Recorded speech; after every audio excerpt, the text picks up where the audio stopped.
What little order Flaxborough enjoyed seldom survived past Wednesday mornings, and this one with drizzle and church bells collapsed promptly at 9:08 a.m. in the vestibule of St. Ethelreed's. The funeral rehearsal halted mid-hymn as Mrs. Bellamy, respectable in tweed and trembling, discovered a coffin lurking on the church steps. It was a remarkably wrong coffin, plain pine, no brass plate, and slightly ajar, as if its occupant required ventilation.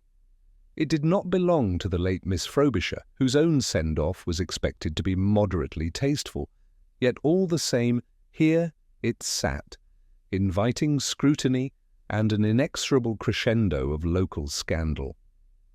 "Reckon it's a council mix-up, like they did with the bins."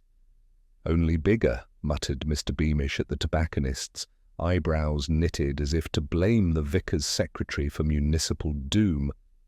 "Pranked old Harold again?" "He pinched the wheelbarrow last Easter," declared Mrs. Swain, folding her mourning veil as if to swaddle a secret. "Mark my word, it's that gardening club." "They'll plant anything anywhere," whispered Mrs. Trimble, who had very little garden but an impressive memory for outrage. It was empty. I peeked and confessed in a chorus hush. Sammy from the greengrocer's. His statement, instead of clarifying, rendered the affair more unholy. And from the snug of the Crown and Sceptre, haven't seen the verger all morning. He said he'd be polishing the pews after breakfast to strike me if he hasn't polished himself into trouble. While the church committee regrouped in a flurry of starch and catechism, Inspector Purbright, summoned with only partial enthusiasm, entered quietly from the rain, his umbrella a pale promise of civility. Clouds of mud blemished the ceremonial runner, stopping just short of the altar on an odd trail, out of step with the solemnity and the official schedule. He paused, head politely cocked, and peered at the coffin, then at the ruined runner, then at the whispering congregation. His equanimity seemed to absorb the chill of every suspicion. His smile, if it was a smile, raised no hope. "Not quite the turnout the deceased expected, I shouldn't wonder," he observed, with a gentle glance at the vicar's clenched hymn sheet. Before anyone could translate his meaning, a shriek rustled from the bell tower. Mrs. Peach, the choir director and relentless guardian of the hymn board, appeared at the door, clutching a scrap of paper with trembling hands. On it, in meticulous type, was a single phrase: "The bequest from number 9. She stared at the coffin, at the crowd, then at Inspector Purbright, who rather less than surprisedly tilted one eyebrow. The bell tolled 3 times, sharp and awkward. Someone in the back muttered, "No one likes surprises before lunch." And in the confusion, the church's brass candlesticks, usually impeccable, had vanished, leaving only their clipped price tags beneath the altar cloth. The choir began whispering about robberies. The verger, missing, still, was now spoken of in present tense, only in the hypothetical. The coffin remained empty, silent, and scuffed. And Flaxborough, never more alive, awaited its explanation. Inspector Purbright stood at the edge of the lingering crowd, umbrella dripping quietly on the stone flags and gaze fixed upon the muddied vestibule. The coffin, still forlorn and agape, had already attracted 3 separate attempts at decorous explanation, each more tangled than the last.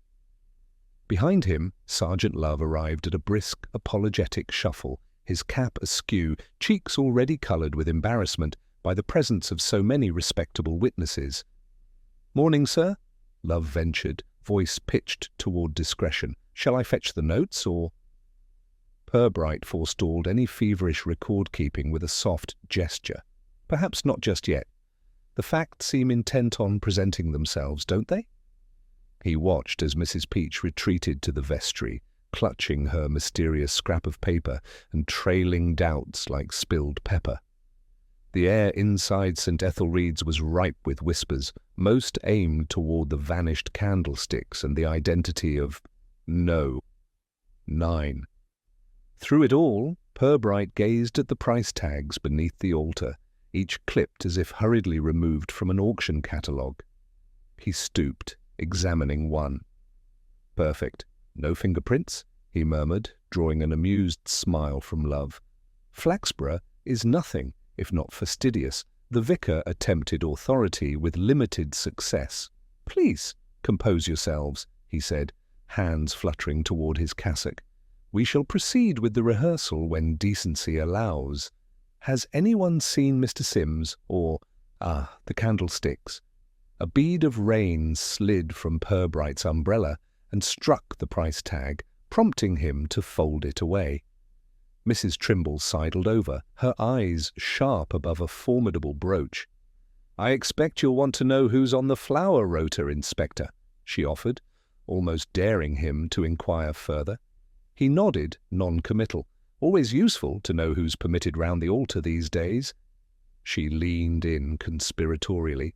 "Well, the Bellamys, of course, and Mrs. Swain. Never the Beamishes, not since the hydrangea incident." Before Purbright could press further, Love coughed. "Shall I see about the burger, sir? He was due for pew polishing, and Mrs. Swain says he left his mackintosh on the porch. Odd that." "Do," Purbright replied, eyes lingering on a smudge of brass near the font. "And have a look at that smudge, would you? There's a method in someone's getaway." Outside the church, the drizzle sharpened. Purbright surveyed the motley fleet of umbrellas and damp tweeds dispersing toward the market square, each conspirator in the domestic ballet of mid-morning scandal. He offered a courteous word to Mrs. Peach, who had resumed her sentry post as guardian of the hymn board. "Odd business this morning. You seem to have landed with the first question." She flinched, then rallied. "I found the paper behind the hymn numbers, Inspector. Just sitting there typed out. No signature. Something's not right, not with the board nor the candles." Purbright examined the paper, its neat lines quivering in her hand. "The bequest from number 9. Intriguing. Do you know to whom that might refer?" Mrs. Peach pursed her lips. "Could be the old house on Wetherby Road. Number 9's been vacant since Mrs. Frobisher passed away last week. Might be something to do with her will." "Funny, isn't it?"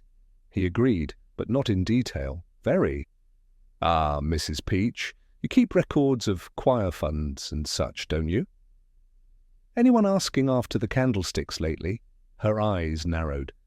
"Mr. Sims mentioned the candlesticks at last Tuesday's meeting, said they needed a shine before the rehearsal, but Mr. Sims can't keep track of his spectacles, let alone church property."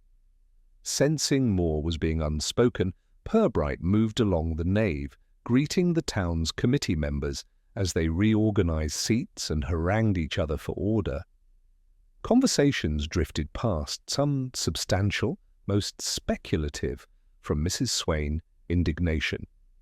"The mayor's wife says it's all to do with her garden party." Well, she would, bringing her own biscuits, then this. "From Mr. Beamish, cryptic number. 9 had visitors late last night, saw lights, could have been estate agents, or worse." From Mrs. Trimble with longing. "If it's a bequest, I hope it's not more chrysanthemums. Never again, thanks to the council." Purbright progressed methodically, a gentle wave parting the gossip. He paused near the organist, Miss Bagshot, whose fingers danced nervously over unused keys. The music lay silent, awaiting an audience free from funerary interludes. "Long morning, Miss Bagshot?" he asked. She managed a melancholy smile. "Longer than most. I lost 2 hymn sheets, both for Nearer My God to Thee." "Must be an omen, surely." Purbright nodded, quietly pocketing one of the crumpled hymn sheets left beneath the choir pew. Something about the arrangement seemed off, but the explanation insisted on staying hidden. As the church emptied, Purbright and Love stepped out into the blustery square. The market bustled with Thursday energies, mothers wrangled prams, schoolboys darted between puddles, and the fishmonger, serenely indifferent to loss or mystery, displayed this week's catch with a pointed flourish. "First things first, love," Purbright murmured. "Number 9 Wetherby Road. Let's see how empty the recently departed's house really is." They set off, boots sloshing, noting how every curtain flickered at their passing. The house itself, set behind an iron gate and parched for attention, confirmed Mrs. Peach's report. No, 9 was locked, blinds half drawn, and the plaque for Frobisher already removed. The steps, however, held a thin track of mud, fainter than the church, but distinct enough for an observer with patience, and a bent for contradiction.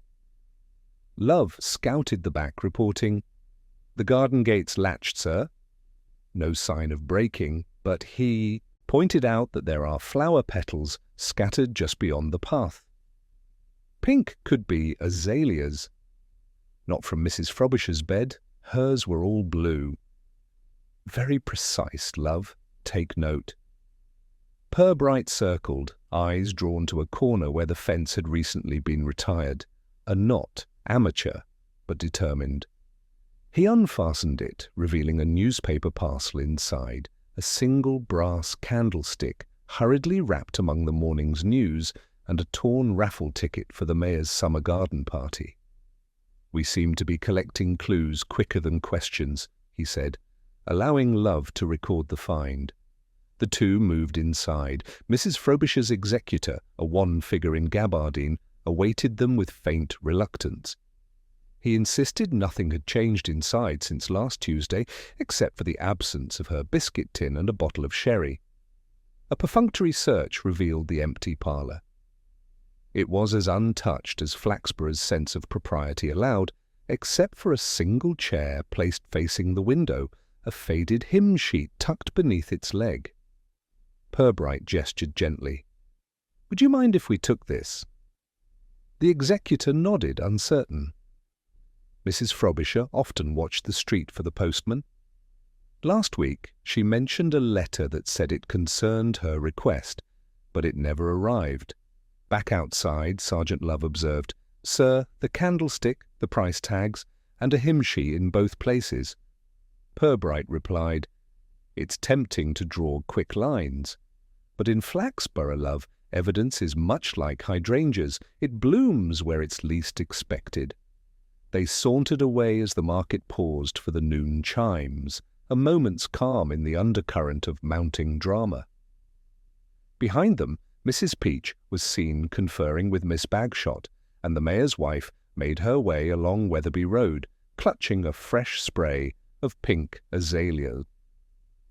The gossip, already fermenting in the Crown and Sceptre, ran thus, I tell you, number 9's not empty. It never was, not with those papers still about. If anyone's missing candlesticks, it's for the garden party, not for a bequest. That coffin this morning. Mark my words, someone's trying to upstage the vicar, but Purbright, head slightly bowed, seemed to hear only the unsaid. The journey from Wetherby Road back toward the church passed, for Inspector Purbright, not at all. Quickly. Most mornings the lane provided certainty in the form of hedged-in front gardens and routines that shuffled by like clockwork, come rain or council decree. On this particular day, each front window and topiary seemed to lean slightly, the better for its inhabitants to stare out at the unlikely partnership of Purbright and Sergeant Love, who now carried, wrapped in a handkerchief, the orphaned candlestick acquired from Mrs. Frobisher's garden. Halfway down the lane, Mrs. Swain emerged from her gate with a purposeful lack of purpose, e.g. shopping bag half empty, with just enough time for conversation. She greeted the pair, voice trained for plausible deniability. "Terrible business in the church this morning, Inspector. The council's drawing up a notice, I shouldn't wonder. Coffins aren't to be left about, especially not rehearsal ones. We always say funerals should be done briskly before things get out of hand." Purbright offered a gentle nod. "Funerals do bring out a certain vitality in Flaxborough. You've seen nothing of Mr. Sims?" Mrs. Swain hesitated. "No, but I'll tell you that he was asking after my chrysanthemums at the flower show. seemed disappointed not to get first prize. She paused, eyeing the candlestick. "Found something interesting, have you?" Sergeant Love shifted it out of sight as Purbright replied, "Just clearing up loose ends, Mrs. Swain. Any word at the market about number 9? Nothing but speculation, Inspector." The mayor's wife was seen arguing with the milkman over the price of milky tea and a missing letter addressed to her. "Could have to do with Mrs. Frobisher's estate. You know how these things spread." With a farewell composed of 3 separate nods, Mrs. Swain moved off, likely to find the next queue of witnesses gathering at the bakery. By the time they arrived at the church, a new puzzle awaited. The main doors, generally left cheerfully ajar, had been shut and locked, and upon the steps sat a vicar, red-faced and flustered with a clipboard and pen. "Gentlemen, we've just had words. Someone's found the second candlestick in the font. Floating. I'm sure there's something sacrilegious about all this," he exclaimed, scribbling notes that appeared to go nowhere. Purbright beckoned for clarification. "Floating, you say? Was it clean?" The vicar, with the gravity reserved for guilty altar boys, replied, "Hard to say." Mrs. Peach fished it out, most indignant. She said she'd wrestle for it if needed, but the front was chilly. He held out the damp candlestick, cloudy and slightly lighter than its twin. Sergeant Love's curiosity outpaced his carefulness. "If there's any pattern to this, sir, it's not about theft. More about display." "Perhaps," Purbright remarked, eyeing the price tag still on the altar, now further rearranged. "Or perhaps someone wants us to think about value. There's a line between avarice and sentimentality, Love. In Flaxborough it wobbles like a line drawn by the council surveyor. The church committee had reconvened in the nave under the pretext of cleaning. Mrs. Trimble bustled past, hands clutching an impressively annotated roster, her tongue ominous. "I'd like to know why the flower arrangements for Sunday have been moved," she declared, waving her list. "All my lilies gone, not a petal left." Purbright surveyed the empty vases, then the ground beneath a scatter of pink petals amidst a powdering of marble dust. Nearby, Miss Bagshot and the choir assembled, musicians as uneasy as their notes. Before interrogation could deepen, the bell in the market square sounded not the ordinary chime, but a jangling, off-tempo clang designed to summon the attention of every soul within a quarter mile. Love stiffened. "Someone's ringing the market bell, sir. Only happens in emergencies or festivities." "Let us view which," Purbright replied, pocketing the second candlestick and stepping out. The town's tide carried them along murmuring matrons, hastening schoolboys, and 2 aldermen spotted arm in arm, hoping to witness scandal without culpability. The sauce's hastily erected stage beside the fishmonger's yielded a tableau more sparkling than funereal.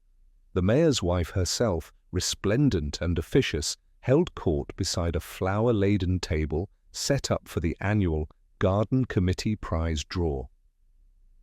"The draw will proceed, despite any misfortunes," she announced with the calm of someone who expects few contestants, but many observers. All entries are accounted for, save for one time it went missing. And the raffle ticket for the summer party, someone's torn off, number 117, Mrs. Beamish, bested at last year's show by Chrysanthemum Blight, interjected with strategic gloom. "That ticket's cursed. It was handed out by Mr. Sims before he disappeared." As the audience fidgeted and whispered, Purbright quietly surveyed the proceedings. The mayor's wife drew forth names, but not without interruption. The town clerk, in a hurry and bread-flecked from lunch, stumbled onto the stage, waving a sheaf of letters. "These were all in number 9's mailbox, madam. No stamps, no addresses, just 'for immediate attention,'" everyone typed and clipped. A hush, brief and sinister, swept through the crowd.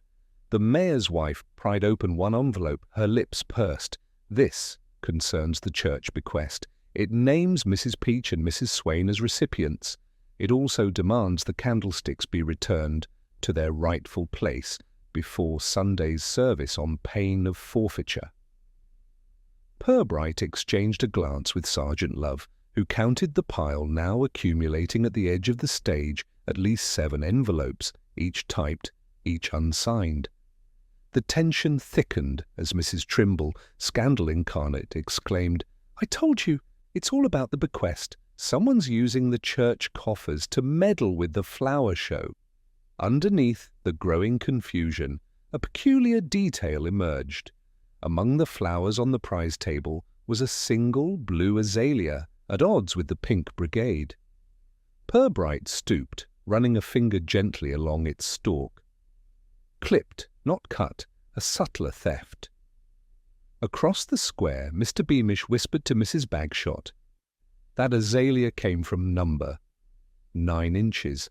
I saw the mayor's wife walking that way before breakfast." His whisper, just loud enough to be overheard, ricocheted through the crowd. Before the prizes could be awarded, a cry erupted near the grocer's lane.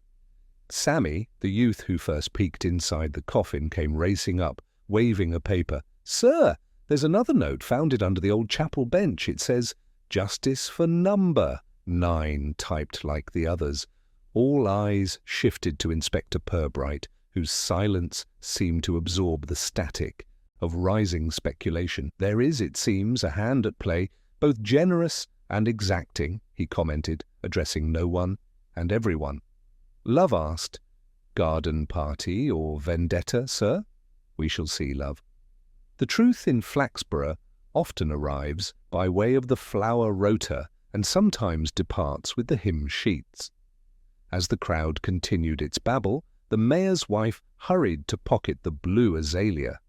Whatever the motive behind the notes, it was clear the town's public lives were already entangled far beyond the comforting boundaries of floral contests and committee rosters. Purbright paused, observing the line shifting at the bakery, the knot of gossip at the Crown and Sceptre, and Mrs. Peach conferring with the vicar over the candlestick's rightful place. If answers were in sight, Flaxborough's morning was determined to bury them in petals and paperwork for just a while longer.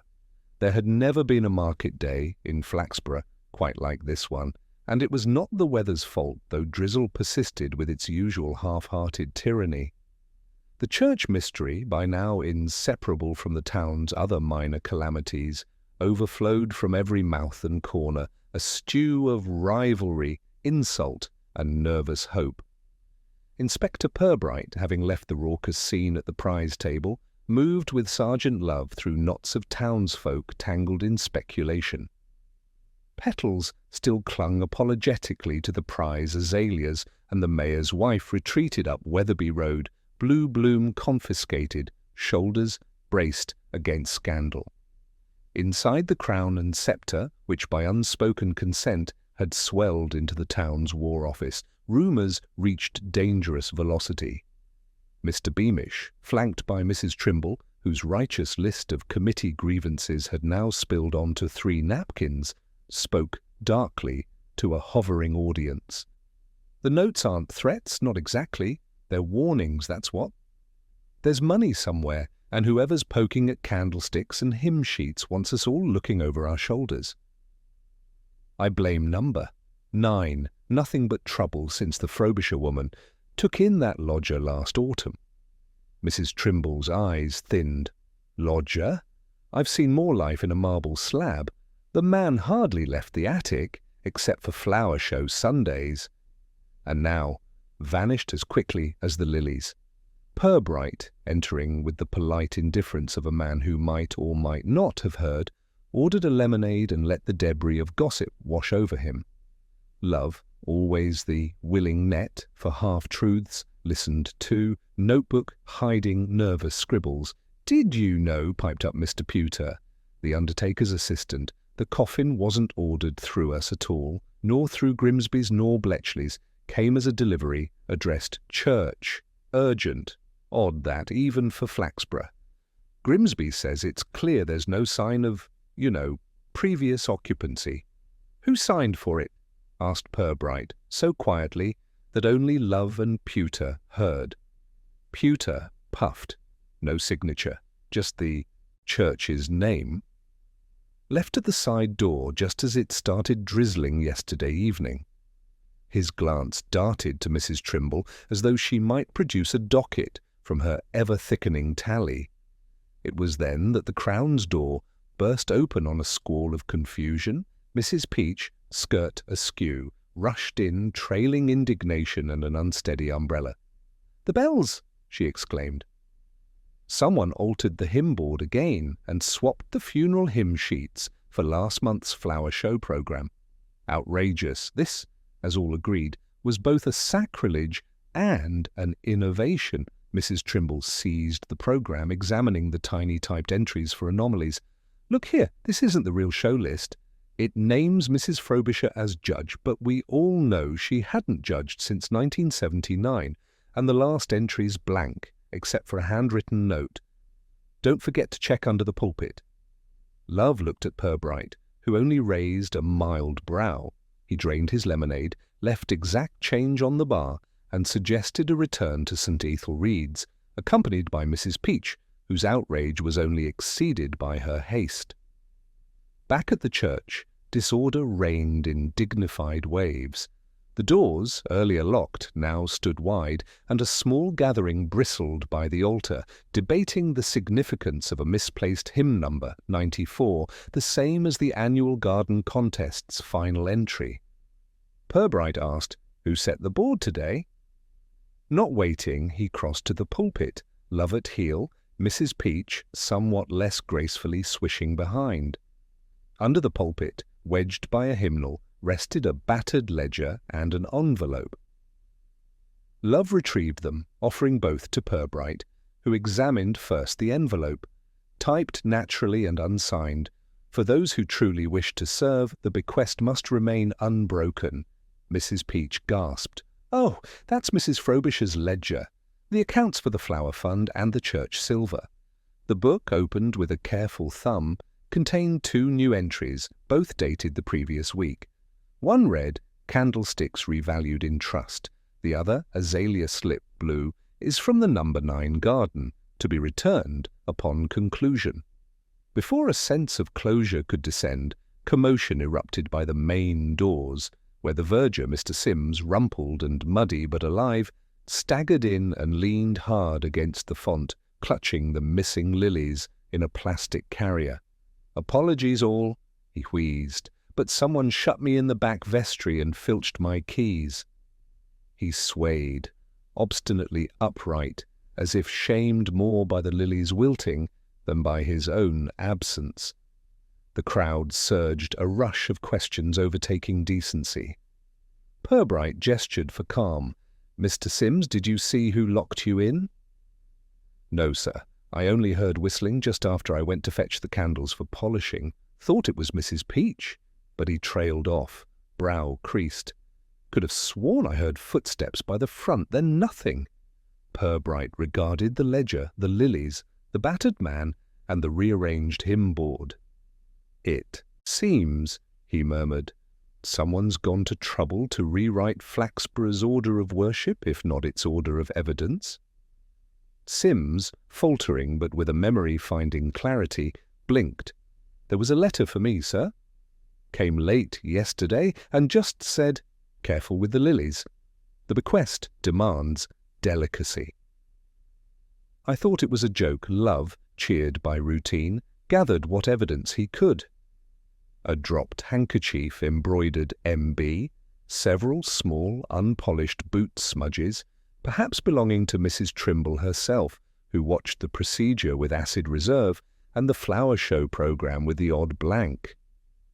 Outside, gossip burned as hot as the noon sun dared, contradicting the drizzle. Sims wasn't gone, he was hiding. Candlesticks were never missing, only misplaced. The blue azalea is a sign of what remains undecided. Through the haze of fact and fantasy, Inspector Purbright considered the knotted connections of Mrs. Frobisher's careful ledgers, a mysterious blue flower, a vanished and returned the verger, the mayor's wife with pilfered petals, and the typed notes pushing every action. Sometimes in Flaxborough, he said to no one, mystery is just the normal day seen sideways. He left the church with Love and Sims as Mrs. Peach marshalled the altar guild to battle-dress the chancel once more. The rest of the day moved with tense efficiency. The mayor's wife was seen at the printer's, Mr. Beamish rehearsed his opinions for an eager audience at the pub, and someone, as yet undisclosed, walked calmly into number 9 at dusk, locking the door behind them. The church's candlesticks both resumed their stated post, lilies were restored, and the hymn board was set correctly at last. Still for Inspector Purbright, the bequest from number 9 grew heavier with each clue. The town settled into an uneasy calm, awaiting another tremor. The church stood locked against the night, but the key tucked into the battered ledger would soon ensure nothing in Flaxborough remained buried for long. By dusk, Flaxborough wore the sort of sullen calm that always followed turbulence, never quite resolved. The church, outwardly pristine with candlesticks and lilies restored, and the font wiped spotless, seemed reborn for a moment in candlelight, suggesting redemption, or at least forgetfulness. But inside its limestone walls, traces of the day's misadventures lingered, and among the town's tidier minds, conclusions were being drawn with dangerous neatness. The verger's return, bedraggled but conveniently timed, did little to stifle speculation. In Lean's Lane and on the corners of Market Hill, outposts of certainty flourished. On his walk home that evening, Mr. Sims became, if not pursued, then gently corralled by the invisible force of public scrutiny. Whispers fluttered behind drawn curtains. It's always the one you least suspect. Or most. Sims was never right after he lost the Flower Fund money in '81. Did you see him hiding the lilies? I'd call it guilt, plain as a mayor's chain. Mrs. Trimble, author of lists and now of opinion, was overheard in the greengrocer's lamenting that justice would never be done so long as certain parties cover for their own. By the time evening's lamplight coaxed townsfolk to the crown and sceptre, Sims had become, for many, the designated villain. Even Mrs. Peach, who'd once lobbied ineffectually for his promotion, now referred to the unfortunate business of reliable tendencies turning unreliable. Love, slumped over his pint, let the town's sentiment filter in as Purbright listened in his own unhurried way. "I suppose," muttered Love, "there's comfort in a culprit everyone can agree on." Purbright stirred his glass. Yes, though comfort and truth enjoy only occasional proximity. He watched the pub's window fog over, a reminder that clarity seldom lasted long in Flaxborough. Shortly after 9, formalities intervened. The town's constable arrived hat in hand to report impressive volumes that Mr. Sims was wanted in the church vestry for a few questions, nothing more. The effect was swift. Sims, caught between dismay and surprise, set his glass down so neatly that it toppled toward Mrs. Trimble's skirt, prompting a squeal and a minor stampede. Purbright did not follow at once. Instead, he lingered, listening for the ring of self-satisfaction that so often paraded as justice in small towns. He heard snippets from the darts team, found the lilies and the keys, must have found something else to lose, and the unmoved appraisal of Mrs. Beamish. He never liked the blue azaleas, calling them awkward. When Purbright and Love finally crossed the square, Love humming a few awkward bars of Abide With Me, the church was lit only by the glow of the vestry. There, Sims sat at a spindly table, with tea pressed upon him by a committee sizable enough to call a town meeting on short notice. The mayor's wife presided, calm as a ledger. "Mr. Sims, it's not pleasant to accuse, but the church and its reputation need clarity," she began, in the tone reserved for committee infighting and soft cheese negotiations. "The candlesticks, the lilies, and these odd notes of yours have been the sole hands near them." Sims wrung his cap, his salt and pepper hair at odd angles. I only did as I was told.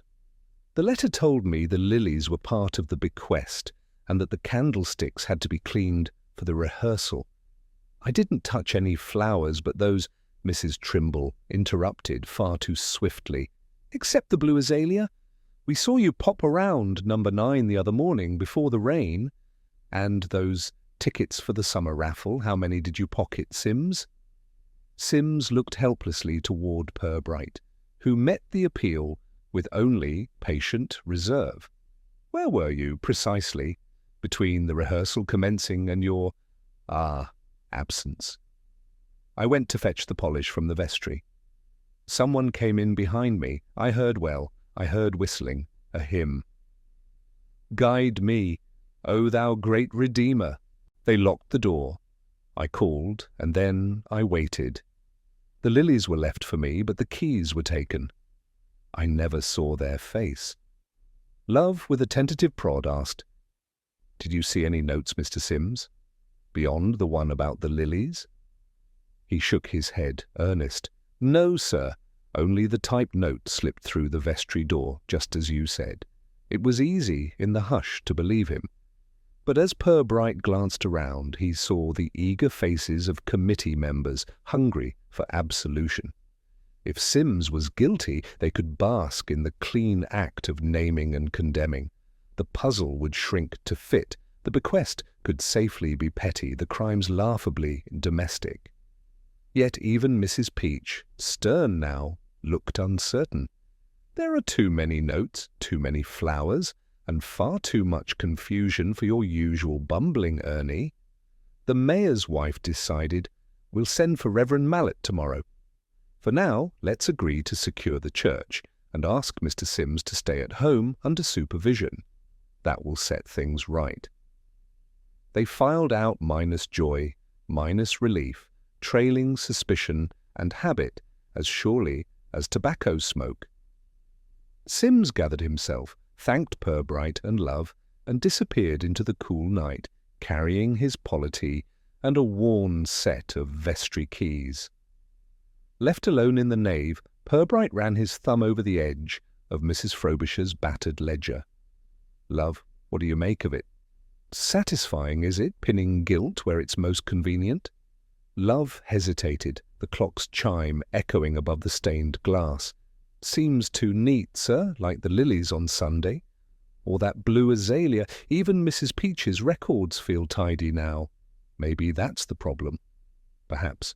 And there is the brass candlestick, wrapped but not yet delivered.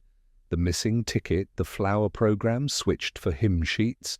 Someone works to be clever but forgets the town is clever too. Love brightened. So Sims could be innocent? In Flaxborough it is always possible, even likely. Guilt is rarely so obliging. They extinguished the candles, locking the church with the battered key, and heading into the fresh dark, as the crown and sceptre exhaled its residue of certainty, and the mayor's wife plotted her next committee statement in the shelter of number 9. At the bakery, Mrs. Trimble rehearsed tomorrow's gossip. Caught at last, the verger with both candlesticks and a handkerchief. But what's a blue azalea to a thief? In Flaxborough, the calm was always temporary. And as Purbright well knew, such tidiness was the surest sign that something vital had been overlooked. Morning, unhurried and damp, returned to Flaxborough with the expectation of normalcy, and expectation built mostly on denial, as the aftermath of suspicion hung in the air like unshed rain. The bakery opened late. The Crown and the Sceptre's regulars were subdued beneath the weight of their own opinions, and the town's committees tiptoed around Mr. Sims's house arrest, which gave them more to discuss than any flower show or committee meeting. The church had remained locked through the night, the battered key resting by mutual consent on the vicar's mantel beside a tin of peppermints and a copy of the morning's cryptic crossword. Purbright, after a brief consultation at the station, arrived just as Mrs. Peach finished her second tour of the perimeter an umbrella clutched so tightly its handle threatened to snap. "Any new developments?" he asked, cool and steady, ignoring the drizzle. She sniffed. Mr. Sims said he'd come to dust. The mayor's wife disagreed. The lilies seemed to be wilting from the suspense. Instead of responding, Purbright quietly surveyed the market square. Sergeant Love was already there, observing the bustle such a damp morning allowed while taking scrupulous notes on the comings and goings at number 9. The mayor's wife had visited early, carrying a sheaf of typed papers and a faded pink umbrella. Mrs. Trimble followed in her wake, eyes narrowed for scandal, ears sharpened for confessions.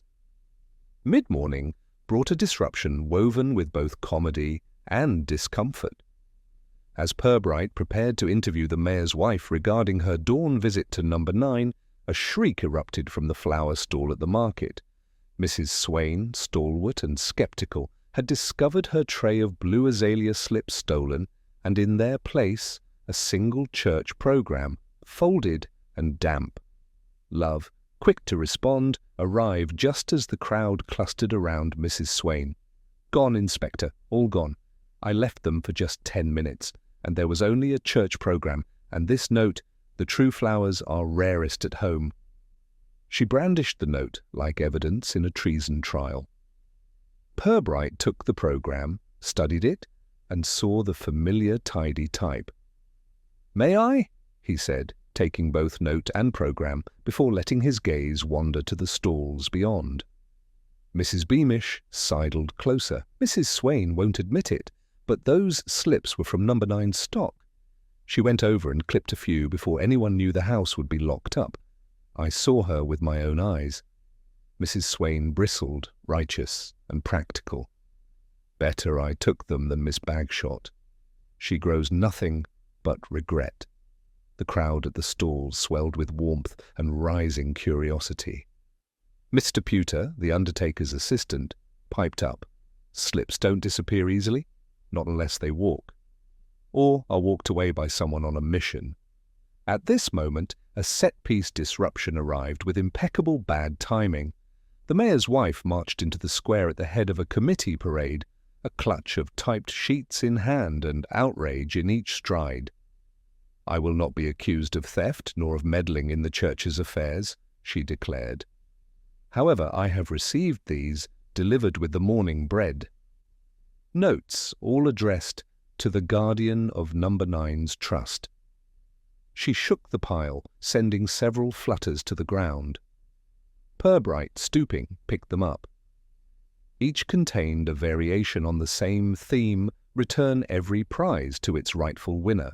Justice for the slips, candlesticks for the worthy, find the lost hymn, restore the pattern.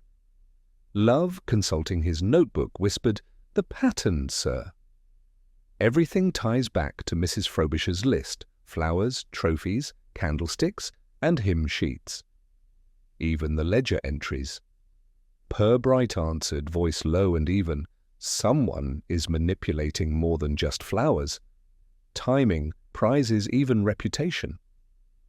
A ripple passed through the crowd as the mayor's wife declared, "The whole committee must meet now before the church is reopened. I won't allow another scandal or program landing on my doorstep." As she spoke, the choir director, Miss Bagshot, arrived breathless. Rehearsal interrupted. A new hymn was inserted, typed, not handwritten, and no one will admit putting it there. "It's not in our book, it's not in any book I know." Purbright received the sheet, home at last, reading the title. Catchy, yet unsettlingly generic. Inside, the lyrics alluded to journeys, guardianship, and the hazards of misplaced trust. Love's eyes widened. Another request reference? "Not just reference, love," Purbright replied quietly. "Instruction. Someone wants the church and its keepers to follow a script." Before anyone could respond, a soaked youth burst into the square, waving a handful of azalea petals. "Found these in Mrs. Trimble's dustbin, and some hymn sheets too, all typed, none finished." Mrs. Trimble was summoned, and squared off indignantly. If someone's been through my bins again, it wasn't for want of better rubbish elsewhere. Gossip hit a fever pitch. The mayor's wife is trying to blame the burgher, Mrs. Peach rewriting history on the hymn board. Miss Bagshot is missing music again. It swept the market, infecting every stall, every purchase, every idle glance. Purbright gathering the choir's music sheet, the mayor's stack of notes, and the blue azalea petals retired to a quieter corner with Love. It's growing, he mused. The mystery wraps itself around reputation, control, and whose flowers truly count. Love, eager, said, "Then who wants the bequest disputed, sir?" That, Love, is what we must test. When everyone is certain of the villain, it becomes almost routine to miss the actual culprit.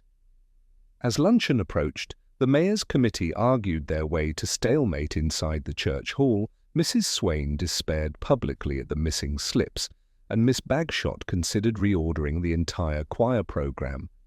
Purbright stood outside, umbrella steady, and gaze fixed on the converging lines, blue azaleas, typed notes, semi-stolen prizes, candlesticks, and the battered ledger. And nearby, hidden from the eager eyes of gossip, someone slipped quietly out the side door of number 9, carrying, beneath a plain raincoat, a book of blank hymn sheets and a single, perfect azalea slip. Afternoon found Flaxborough tense beneath a patchwork of cloud and committee, the market square swollen with speculation and soggy hope. Word of the morning's disruptions filtered through each shop bell and every careful handshake, as if the town might, through repetition, coax a solution into daylight.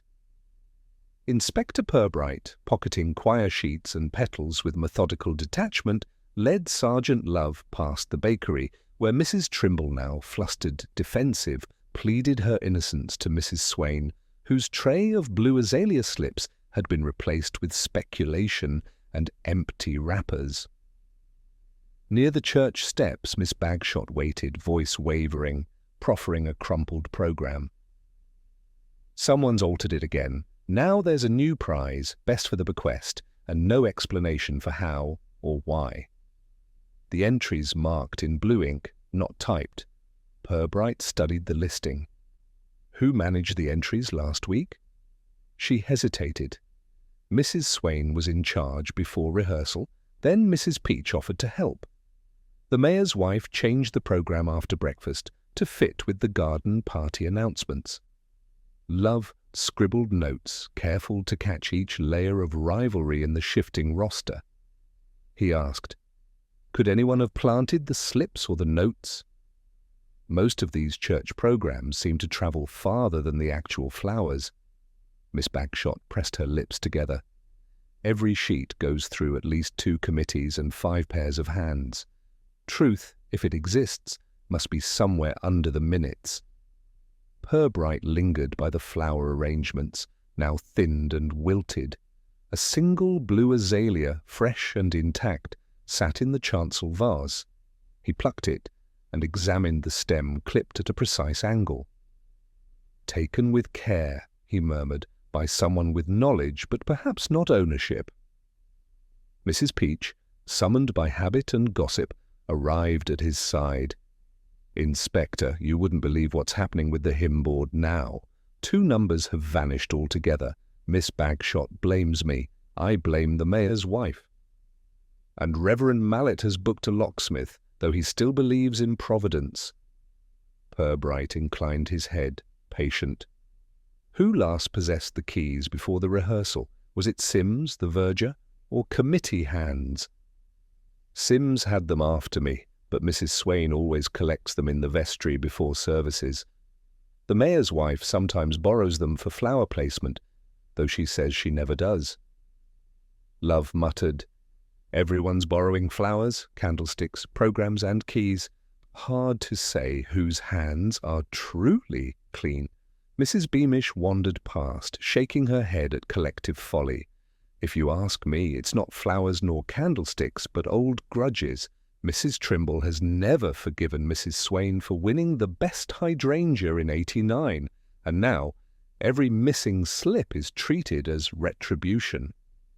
Purbright asked, were there any arguments over Mrs. Frobisher's will before she died, or just at the garden party? Mrs. Beamish looked surprised. Arguments, yes, but nothing formal. The only official claim was for the flower slips and the candlesticks meant to go with the church silver. Love's eyes widened. So the bequest was public knowledge? To anyone who listened, she replied. But the details of those were left in Mrs. Frobisher's ledger, only half read until last week. At that moment, a commotion erupted by the vicarage fence. Sammy, the industrious errand boy, sprinted across the grass, arms waving. "Inspector Purbright, sir." I found another note stuck to a milk bottle in Mrs. Swain's bin. It says, "Guardianship is not possession. Seek where loss becomes gain." Purbright took the slip, eyes narrowing. "Much effort has gone into these clues, Sammy. Did you see anyone at the bins? Any jackets, umbrellas, or odd behaviour?" Sammy shook his head, just Mrs. Trimble throwing out wrappers, humming "Lead Kindly Light." "Thank you, Sammy." "You've a nose for evidence and the weather," said Purbright, handing him a coin for his trouble. Love remarked, "More typed notes, more confusion." "Someone's orchestrating this, sir. Mrs. Frobisher's ledger nearly reads as a score." The church bell rang a single, deliberate toll. Its timing drew every eye from Market Square to vestry door, signalling another public summons the garden committee, choir, vicar, and all suspects assembled for a revelation or at least another ordeal. Inside the church, the pews filled with Flaxborough's most tenacious minds, Mrs. Peach arranged hymnals, Mrs. Swain positioned herself defensively behind her tray, and Mrs. Trimble fussed with 3 embroidered handkerchiefs. Reverend Mallet spread his hands. "We gathered to resolve chaos, not to apportion blame," he intoned, perhaps under duress. Purbright seated himself where he could observe both gestures and silences. Perhaps, he suggested, the disorder is less than it appears. A bequest, by its nature, is meant to be given, not so much to be taken or fought over. The mayor's wife, clutching her typed notes, responded with chilly determination. "Some believe the bequest sows discord. I say it tests loyalty to one another and to the church." From the rear, Miss Bagshot lifted the altered programme. "It is more test than reward when flowers, candlesticks, and choir sheets become weapons." Mrs. Peach, less stern now, conceded, "If anything has been misplaced, it's trust. Maybe the true prize was clarity and not a blue azalea at all." A hush settled. Purbright watched each face, seeing the flicker of guilt, wounds too old for the present quarrel, and desires disguised as duties. Sergeant Love stood. "We cannot move forward, sir, until the mystery of number 9 is solved.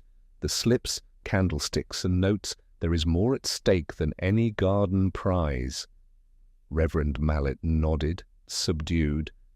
"Then with the church's permission, Inspector, you have free rein. The current pattern leads in circles. Maybe your path can lead us out." As Purbright collected the last blue azalea, the programme, and the typed note, he wondered aloud, "Is it truly a bequest if the one who gives it means us to learn more than gain?" The question hung, suspended between pride and relief, as all eyes were, suspecting but not resting on him. Evening approached, rumours shifted again, and Flaxborough's rhythm recommenced habits unbroken, but now watchful, uneasy for what tomorrow might unearth. The twilight hours in Flaxborough delivered a tentative peace, but one founded more on fatigue than on resolution.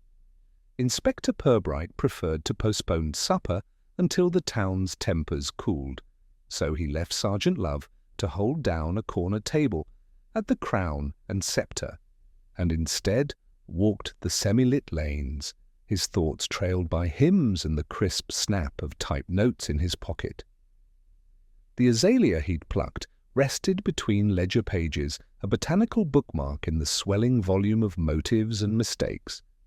Mrs. Peach was first to reappear, catching Purbright at the corner of Lean's Lane, an umbrella now wielded as if it were a sword. "I trust you haven't overlooked Mrs. Swain in all this. She may talk in lilies, but she acts in secret."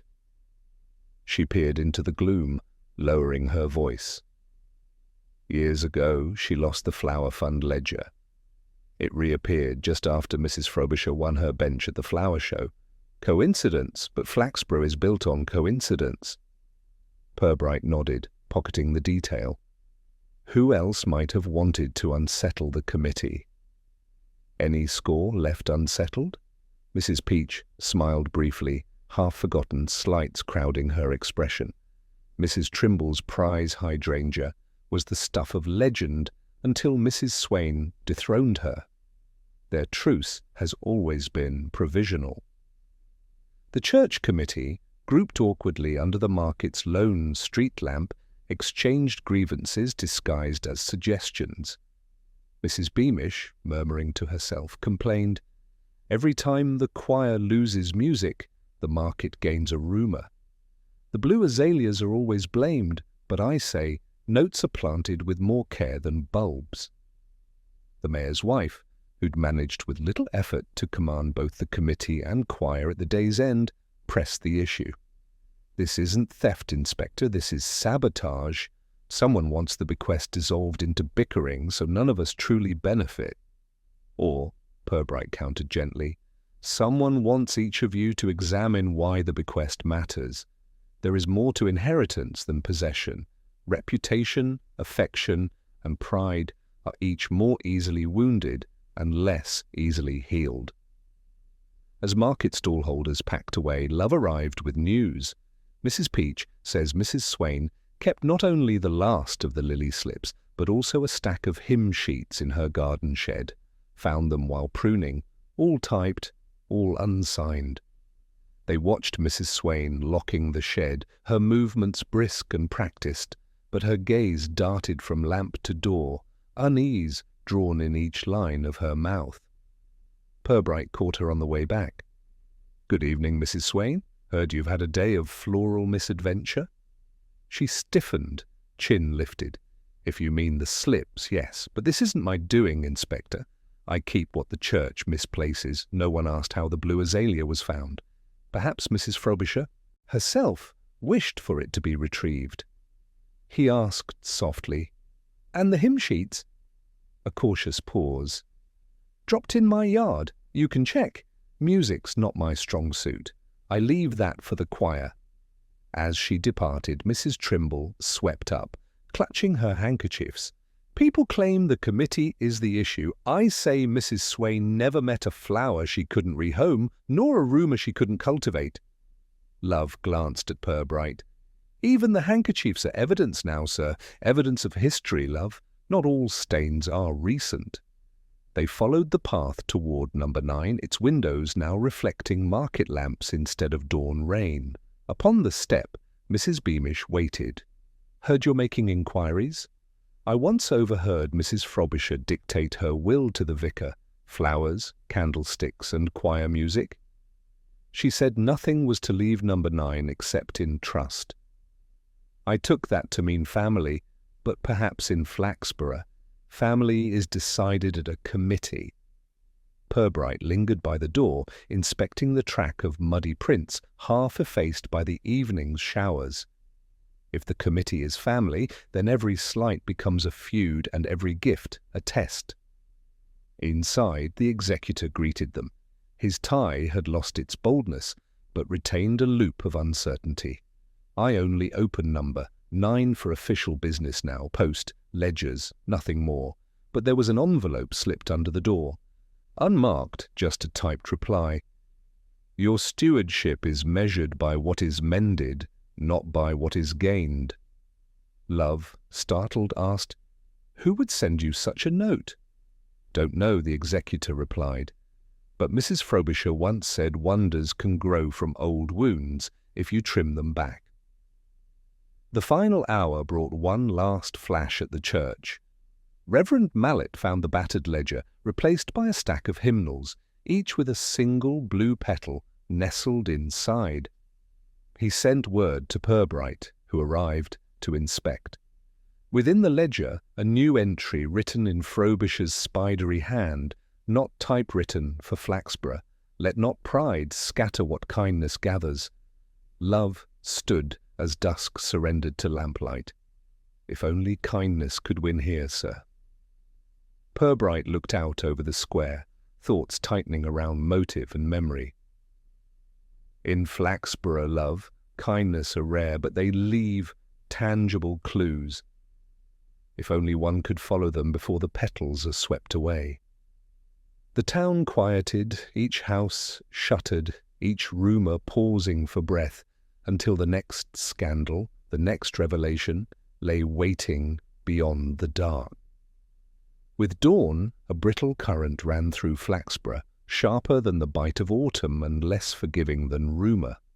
Inspector Purbright, rising early with the chronically damp newspaper and a slip of blue azalea forgotten on his mantle, made his way towards St. Ethelred's, his stride matched by Sergeant Love, boots slightly muddied, and notebook brimming with last night's idle confessionals. The air was busy with whispers. Mrs. Peach had not slept. Mrs. Swain was seen peering at number 9 from her kitchen, and the mayor's wife had summoned the choir for an emergency meeting, the kind that ran on tea and unspoken accusation. Purbright entered to find the nave arrayed not for worship, but for something more primal. Rows of chairs formed impromptu barricades, and flower arrangements stood at angles suggesting recent strife. At the front, Miss Bagshot clutched a sheaf of music, each sheet dog-eared and stiff with annotation. Mrs. Trimble paced, handkerchief folded and refolded, lips pursed for battle. The mayor's wife presided from the altar rail, her umbrella now a sceptre. "We must settle this before Sunday," she intoned. "Too many programs have gone missing, and too many flowers have exchanged hands. If the choir cannot put forward a united front, the bequest suffers, and so does Flaxborough's pride." Mrs. Peach, bristling, interjected, "Perhaps flowers aren't truly the prize. This bequest has done nothing but untangle old grievances." Purbright allowed the voices to swirl around him, taking in each deflection and excess.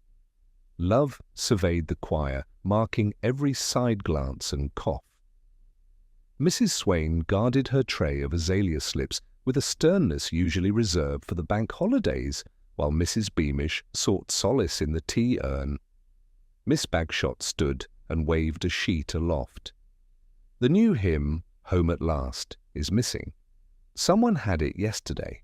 Someone has it now. She glared at Mrs. Trimble, who avoided her gaze with skill refined through years of flower show defeats. Mrs. Trimble responded, "I've neither hymn nor slip, and I dislike how Mrs. Swain always arrives 1 minute late."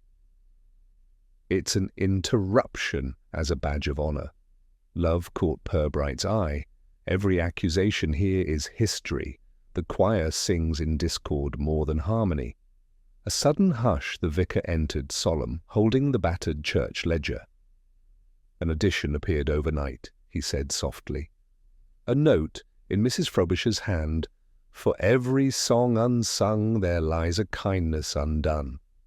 The mayor's wife seized the moment. "We must have order. Inspector, perhaps the committee needs evidence, not sentiment." As lunch approached, tension mounted to the peak required for disaster. Miss Bagshot, keen to reassert authority, called for a full rehearsal. Choir members shuffled to the front, programs clutched like shields. Mrs. Swain dropped a blue azalea as she took her place. Mrs. Peach righted the hymn board, determined to reset the day. At precisely noon, disaster ensued. The choir broke into "Home at Last," half the members singing the wrong tune, the other half reciting flower show placings. Mrs. Beamish, missing her tonic chord, flung her programme in frustration, scattering hymn sheets and petals in an impromptu confetti storm. A gasp, a murmur. Mrs. Trimble squeezed her handkerchief so tightly it split at the seam. The mayor's wife stared, frozen, as the younger choristers giggled nervously, wedged between rivalry and revelation. Purbright, rarely one for spectacle, stepped forward as the noise abated. He quietly gathered the fallen slips and sheets, noting a secretive look flashed between Mrs. Peach and Mrs. Swain. "Let us try again," he said, mild. But perhaps this time, without embellishment, simpler tunes are harder to misplace. The second attempt, quieter but more deliberate, ended in silence so complete even the market square seemed to hold its breath. Mrs. Swain, looking shaken, admitted, "I found a pile of old programmes in my shed last week. All typed, none finished, some entries for flowers that never won." Mrs. Beamish added, "And every note for the candlesticks lists the wrong recipients. No one ever bothered to check the ledger." Miss Bagshot, resigned, said, "Even our choir isn't immune to Flaxborough's peculiar memory. Perhaps someone meant for us to learn, not just to win." Purbright gazed at the throng. If rivalry sows disorder, perhaps the bequest was meant to uncover the roots, to test not our possession, but our capacity to forgive. As the crowd dispersed, the vicar slipped him a typed note. One tune is sung only when the choir is ready to listen. The azalea marks those who seek beyond themselves. Outside, market chatter swirled anew. The choir's at war, the flowers are all spies, and Mrs. Peach keeps rewriting history. All the while, someone unnoticed moved through number 9, balancing a stack of programmes and a single blue flower, the petals more intact than the town's reputation. For Purbright, the day's chaos offered something like progress, a clue rooted in discord, a melody misplaced on purpose. Answered questions now bred more painful in detail, promising in truth. Light rain speckled Flaxborough the following morning, washing gossip anew across Market Hill and scattering petals from a lone blue azalea on the church wall. Inspector Purbright found himself, as usual, the earliest to arrive at St. Ethelred's. He liked beginnings that contained potential, which Flaxborough spent liberally on suspicion. As the church bell tolled 7, the vicar unlocked the door, and Purbright entered, shoes damp, gaze alert, but never hasty. Sergeant Love caught up, his notebook held out as a shield and mirror. "Everyone's nerves are up, sir." Mrs. Peach says the mayor's wife hid choir programmes in her umbrella stand, and Mrs. Swain won't speak to Mrs. Trimble till the azaleas are returned. Purbright considered these facts with a patient smile. Disorder, love, but of a purposeful kind. Today calls for subtlety, not spectacle. He set off toward the vestry, where the battered ledger now rested unopened atop a pile of hymn sheets, each fluttering in dry anticipation. The mayor's wife arrived, officious as drizzle, to direct choir members in removing old programmes and replacing them with her own. Mrs. Swain hovered behind a vase of lilies, trimmed anew, but missing their blue companion. At 10 o'clock, Purbright gathered the committee not for an accusation but for a test. "May I trouble you all for a moment?"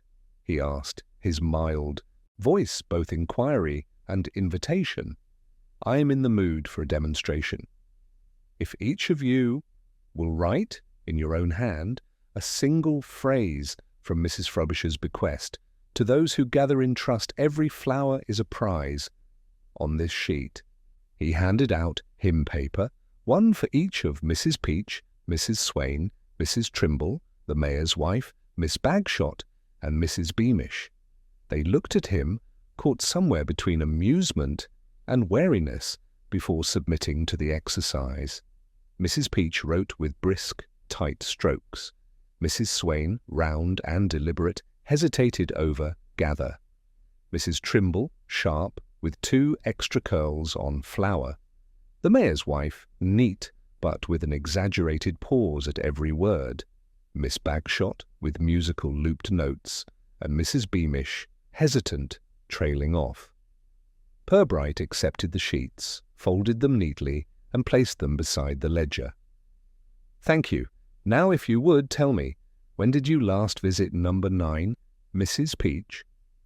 "Yesterday, to help the executor with choir rosters." "I never touch the flowers." "Mrs. Swain?" "Not for weeks, save to trim the azaleas with the committee under the mayor's supervision."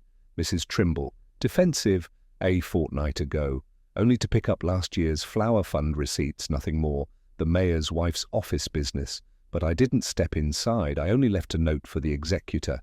Miss Bagshot, never. "My hands are full enough with music sheets." Mrs. Beamish. "Same here. Shops, committee, home, nothing to do with number 9. Purbright nodded, studying each reply with faintly detached interest. "And the blue azalea slips, Mrs. Swain, have they all been returned?" She moved uncomfortably. "All except one. Mrs. Trimble claims it, but Mrs. Trimble cut across. I found it in my dustbin with wrappers. It must have fallen from a program or someone's coat." Love watched, eyes sharp, as Mrs. Peach peered at the pile of returned hymn sheets. "Perhaps music and flowers have more in common than we admit," she muttered. Purbright, almost absent, observed, "These clues, exchanged in daylight and darkness, draw together habits and history." Flaxborough holds few secrets but many habits, some more visible than others. He excused himself, pocketed the handwriting samples, and walked the lanes to number 9. The executor, pale from the town's scrutiny, greeted him. "Inspector, I received another typed note this morning. It said, 'Stewardship rests not in what is hidden, but in what is given.'" Purbright moved through the rooms, scanning ledgers, choir pamphlets, and flower rosters, pausing at the window that overlooked the church. On the sill lay a new blue azalea slip, pristine, unclaimed. He turned back to Love. "If we relieve suspicion gently, perhaps truth will feel invited to stay." "Who have we overlooked, Love?" Sergeant Love mused. "Perhaps Mrs. Beamish never touches flowers but always knows who did. Or Miss Bagshot, whose musical loops disguise mistakes in ledger copying. Or the mayor's wife, her candlestick polish is always precise but never acknowledged." Purbright slipped a final note, in his own calm hand, beneath the door of St. Ethelred's. "At the bequest's root lies not a prize, but an invitation. May we accept it together?" As dusk returned, a gentle peace drifted through town. The vicar, closing up for the evening, found every blue azalea slip returned, no longer prized, only present. The choir resumed practice, slightly out of tune, but full of renewed effort. Mrs. Peach and Mrs. Swain leaned together at the market stall, quietly sharing biscuits. Flaxborough's web of rivalry was thinner, the clues less about possession than about quiet revelation.